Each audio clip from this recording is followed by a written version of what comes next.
We're behind the wheel of the 2024 Genesis GV70, and this is the Sport Plus trim. This is really the one to get if you're looking for some of the performance, isn't it? Yeah, this is the top of the line. It's got a 3.5 liter twin turbo V6. It's got lots of power. It's got lots of torque. And we got a 3.5 liter twin turbo V6, 375 horsepower, 391 pound-feet of torque, 8-speed automatic transmission, all-wheel drive. I mean, can't ask for any much more in a compact luxury crossover such as this. I am drowning in luxury right now. Yeah. Well, we've driven this vehicle a couple times here on test drive, and we love it. Every time we get behind the wheel of a Genesis is a fantastic week. The previous one that we did was with James. He did the GV70 electrified, but now we're back behind the wheel of the regular ICE version, and it's the same thing to love, just without the electric components. And I mean, price difference, I think, is about $6,000 between this and what James drove. So pretty affordable overall. This is $78,000 Canadian, about 68, I think, in the States. So pretty good value for what you're getting out of the vehicle. And overall, I mean, like, you can't ask for much more than this. If you're in the market for something like this, you're definitely also considering the European options, like the Mercedes GLC, the Audi Q5, as well as the BMW X3, alongside probably also considering the Lexus. I would say in terms of build quality and fit and finish and the interior design and all that kind of stuff, this is for sure on par with the European competitors. The exterior design is something that I really like. We have a beautiful blue color GV70 here. I like it so much that I decided to match it today with my sweater. There you go, right? So it is a good color because we haven't had this. I think this is the same color that the electrified was that James just did. But when I drove it last, it was a silver color. But I mean, any of the 5 or 6 colors you go with here in Canada, you can't go wrong with it. It just looks so good. But yeah, exterior, full LED lighting, all the safety tech you would expect to have. You know, blind spot monitoring, lane keep assist, adaptive cruise control, power lift gate. I mean, the options go on and on. 360 cameras. In here, we've got heated and ventilated front seats, 14.5-inch infotainment system with the 12.3-inch 3D gauge cluster. Have you found it's gimmicky, or do you like having it on? Actually quite like it. Unfortunately, because the one gripe that I have with it is that when you turn on 3D mode, the resolution seems like it drops to half. It does, yeah. There's something weird about it, and we noticed that too. So yeah, it's a carryover model even from the 22 that we drove. There's been really no significant changes with the GV70 since it was introduced, but yeah, that's the one thing. So I think I kept it off when I was driving it last. Yeah, I have it off as well because personally, I would take resolution over 3D. But if they can maintain the resolution when you put in a 3D, I'm more than happy to use it. Yeah, Victor, this is your first experience with the vehicle. I'm sure you've had a blast with it this week. Yeah, absolutely. I think this car is very comfortable. It has ample amount of power. It's very effortless for sure. The infotainment screen is great. It's similar to the other Hyundai and Kia offerings, so it's easy to use, it's easy to navigate, and in addition to that, not only is it a touchscreen, it also has a knob down here that you can use it with ease. So this is something that I really enjoy because I like something tactile. I like something that has feedback to me, and not only do I have feedback from the knobs, I also get haptic feedback from the climate control screen here. So it's definitely a better execution of a touch screen for climate control here, because I actually get some feedback when I touch it. It vibrates the screen, so I prefer this over just normal screen. But obviously, I would still take a physical button. Yeah, you can complain a little bit about the design, but that's going to be up to your opinion, right? It's obviously design is subjective. So yeah, I personally like the look of it. It's very much corporate image, right? And that's what we see a lot in the luxury segment, where you take a Xerox image of one vehicle and you make it match the rest of the segment. So unlike what the consumer brand of this Hyundai is doing, which, you know, the vehicles are quite different from each model, this is very corporate, very, you know, Xerox design. That's right. From the exterior, you know, we've reviewed this vehicle before. We have the 2-stripe headlights and 2-stripe taillights, and I think they look really good at night. And because this is a manufacturer's vehicle, we don't need a front license plate, and that makes the car look even better. Well, that was what was always good about driving them in Quebec, is you don't need them there. So it was one of those few vehicles. I mean, most vehicles look better without, but it is definitely a vehicle that looks better without a front plate. So nice features to have. I mean, like, I do love these vehicles, and as you mentioned, Victor, comparing it to the European vehicle specifically, this is so competitive in terms of what you're getting out of it. Obviously, the refinement in the actual drivetrain and chassis and suspension systems haven't been quite as refined as, say, an M Performance or a Mercedes AMG entry-level 43 series. You know, this is a little off, but just minutely. Like, it is so good compared to those. But, you know, if you're going for that extra level, you're going to want to go with BMW, Mercedes, Audi, things like that. I actually have a hot take on this. Yep.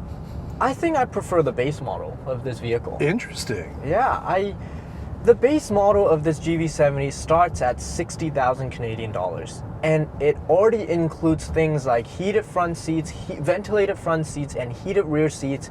It includes all the automatic driving features, as well as LED headlights, tail lights, all that kind of stuff. I just don't really see a reason to get anything more than that. And if you do really want to get something that's higher trim, the $4,000 upgrade from the base model gets you 21-inch rims, an amazing Lexicon sound system that we have in this vehicle as well, a head-up display, and manual rear sunshades.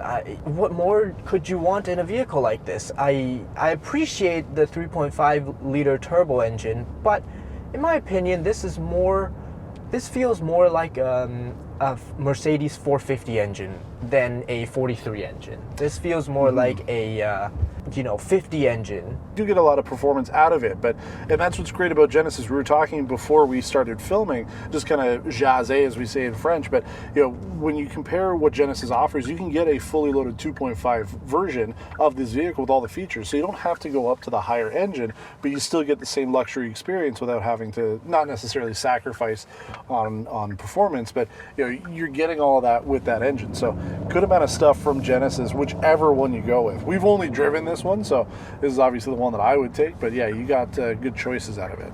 But we're coming up to some twisty roads, and this car has a Sport Plus mode. Let's find out how it drives. There we go, let's push it.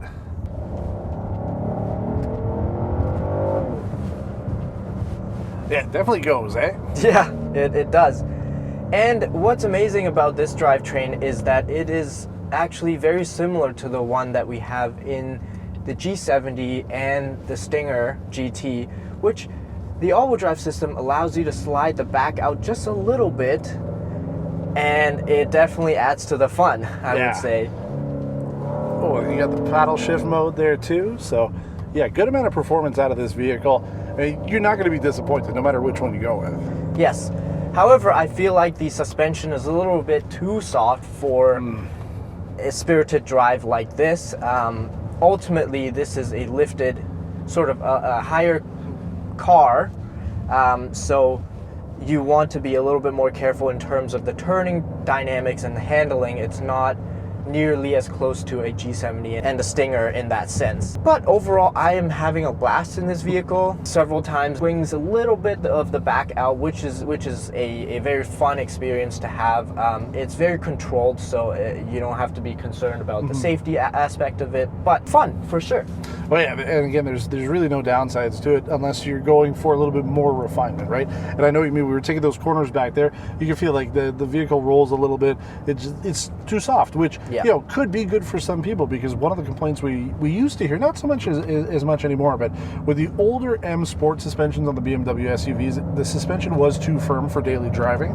So that could be the complaint here, where the suspension is almost too soft for sport driving, but great for comfort and all that. So I mean, good mix of an everyday driver out of this vehicle. That's right. That's right. It's made for North American roads where it's just straight and highway and cruising like that.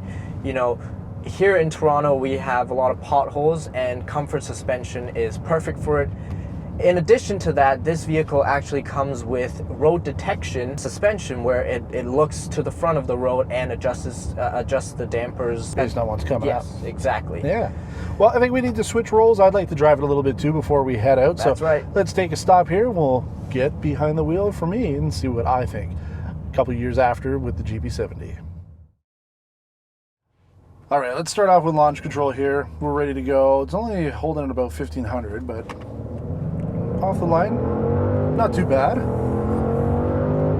Sounds pretty good too, 100. Pretty decent overall performance from this. I'm going to put it back though, not into eco mode. Come on, let's go into comfort mode at least. Yeah. Because we've done some spirited driving. Now let's see if this is good for day-to-day driving, because that's really what you're buying this for. It's getting back and forth to work, school, whatever it may be, taking your kids places, taking your wife, your husband, whoever you might be in the car with. It's a good place to be, no matter where you are sitting, right? It's comfortable. I mean, you know, I'm missing out in the passenger seat, the massaging seats that you get in the passenger, that you get in the driver's seat, but I'm greeted with a lot of leather, a lot of, you know, aluminum trims, very, very nice ambient lighting at night. Yes, absolutely. These ambient lighting surrounds you in the center console and everything like that, so it's amazing to sit in the passenger seat at night.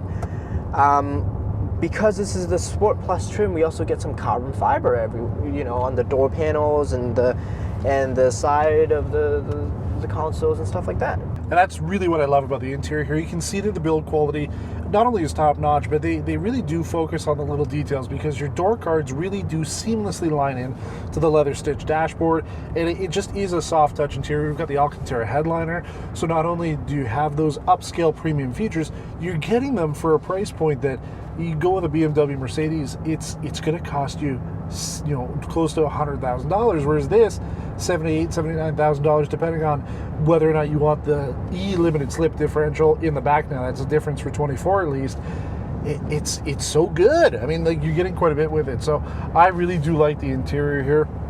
Might be a little dated by today's standard, just, and I'm not saying that it's a negative here, but this oval shape that goes around the center area, it's nice, but it's not necessarily what we would see on a modern vehicle. So I think with the facelift, we're going to be seeing some different changes come down with the GV70, but still, I mean, I love being in the vehicle here. Like, it's quiet on the road, it's comfortable.